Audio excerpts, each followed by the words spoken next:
This is 7'3" Zhang Ziyu. She's currently the tallest women's basketball player in the world and just absolutely dominated in the FIBA Asia Cup. She completely towers her competition and has put up stat lines like 36 points against New Zealand and 34 against Korea. Zhang even had a game against Japan where she scored 44 points and made 20 of the 22 shots she took. It looked like a grown woman playing against little kids. There was literally nothing Japan could do, and basically every other team she played against suffered the same fate. I also forgot to mention a very important part. She's just 17 years old. The tournament she's playing in is for anyone under 18, and she single-handedly carried China all the way to the championship. Zhang averaged 35 points and 13 rebounds a game. She led the entire tournament in both of those categories. And to make it even crazier, nobody on her team averaged more than 10 points a game. She wasn't just standing in one spot scoring over and over again either. She was actually their Nikola Jokic.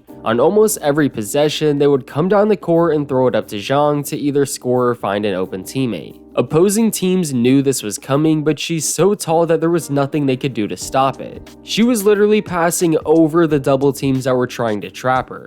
I mean, really, she was scoring over those double teams. Not to mention on defense, some players refused to even try to take a shot in the paint. The only way you are scoring on her is by beating her with speed, and not even that worked consistently. China was a whole different team when Zhang was on the bench, mainly because she is the offense and defense. People talk about LeBron carrying teams. Well, this was one of the greatest carry jobs I've seen. They started off the tournament against Indonesia, where they won by 59 points. In just 13 minutes, Zhang had 19 points, 7 rebounds, 2 assists, and 3 blocks, all while not missing a single shot on offense. China outscored Indonesia by 28 points in the 13 minutes she played. The next game was against New Zealand, and this performance was just as crazy. She had 36 points and 13 rebounds while shooting 16 for 20 from the field. She was actually unstoppable. But literally the next day against Japan, she somehow played even better.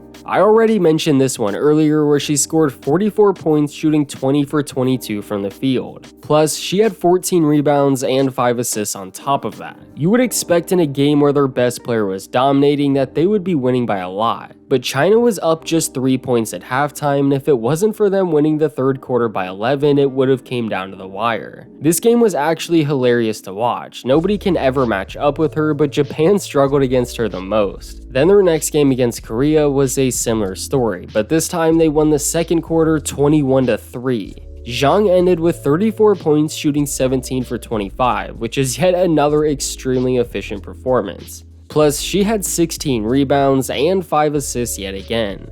But after having 3 straight 30-plus point games and torching everybody in the tournament, the final team left in the championship actually was able to slow her down. Well, Zhang still scored 42 points and grabbed 14 rebounds, but this time she took 36 shots, making half of them. Australia actually did a pretty good job guarding her, at least for the most part. The height disparity is so massive that there's really only so much you can do. Their whole goal was to make Zhang catch the ball as far away from the hoop as possible. You can only hope she misses when she gets it, but when you're making her shoot from further away, it's going to be a lot more difficult. They still kept feeding her, which is why she took 36 shots, and you can't blame them because their next leading scorer had just 9 points. Zhang scored over half the team's total points. Australia would end up winning and was by far the best team out of anyone in the tournament. One extremely dominant player can only do so much to a really well-rounded team. But still, carrying China all the way to second place is pretty wild. But the fact that she was able to put up those insane stat lines while averaging just 22 minutes a game is even more wild. She's been going viral recently because of the clips from this tournament, but she's actually been a pretty big name for a while now. I mean, she was 6'9" when she was a 6th grader. People are already saying she's going to dominate in the WNBA, but she still has several more years before that would even be a possibility. You have to be 4 years removed from high school to even be eligible for the draft. But if she was drafted today at 17, she would already be the tallest player in league history. They're also saying the only reason she's good is because she's taller than everyone else, which there definitely is some truth to that, but she's still a really good player. Since she essentially was their offense, she made several really good reads every game. Plus, some of the plays she made were not easy at all. Her touch around the rim and even her footwork is pretty solid. Again, she's just 17, there's a ton of time to improve. Like most extremely tall high schoolers, she's still a raw prospect, but during interviews, she's been the first one to tell you that. I think she actually does have real potential and would be really curious to see her go up against even better competition. Either way, I'll be definitely checking back in to see what she does next. But let me know down in the comments what you think about Zhang, and please leave a like on the video to support the channel. Also subscribe if you're new for more basketball videos just like this one.